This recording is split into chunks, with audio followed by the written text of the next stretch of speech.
لەسەر ڕێگای قەزای شارەزور بۆ قەزای سەی سادقم دروست ئەم شەقامە دەچێتە گوندی مالوان لە ماوەی چەند ڕۆژی ڕابردوودا لەلایەن وەزیری ئاوەدانکردنەوە ئەم شەقامەیە بەڕووی هاوڵاتیان و جوتیارانی ئەم گوندەدا کرایەوە و چەند گوندێکی تریشی لەسرە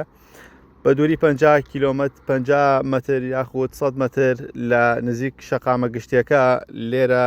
مادەیەکی ڕەش کە هاوشێوەی ڕۆنی ڕەشە ڕژاوە بەڵام بۆنێکی تیجی هەیە کە ئینسان ناتوانێت لە نزیکەوە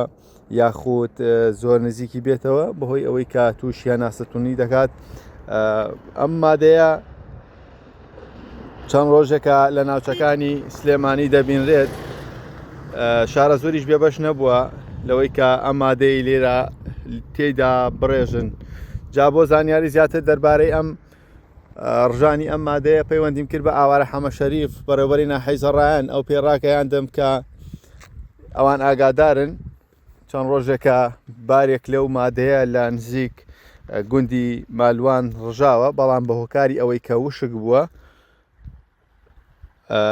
نەیانتوانیوە بزانین مادەکە چییە بەڵام پۆلیسی دارستانیان ئاگادار کردوتەوە کە بە دوواداچوونی ورد کات لەسەر ئەو مادەیە و ئەو کەسەی کە لێرە ڕژانوێتی بیدۆزێتەوە. جا ئابێ ئەوە بڵێم لە تەنیشت ئەم پردا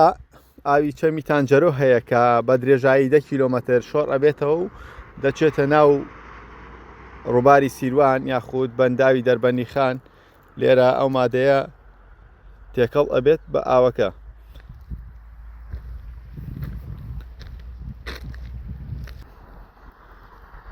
ئەمەی کە دەیبینن ئەم مادەیە تازە ڕژاوە لەبەرەوەی هێشتا دەقوڵێت و گەرمە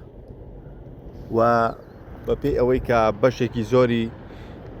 ناوچەکەی داگی کردووە وە گۆمێکی ڕەشی لێ هاتووە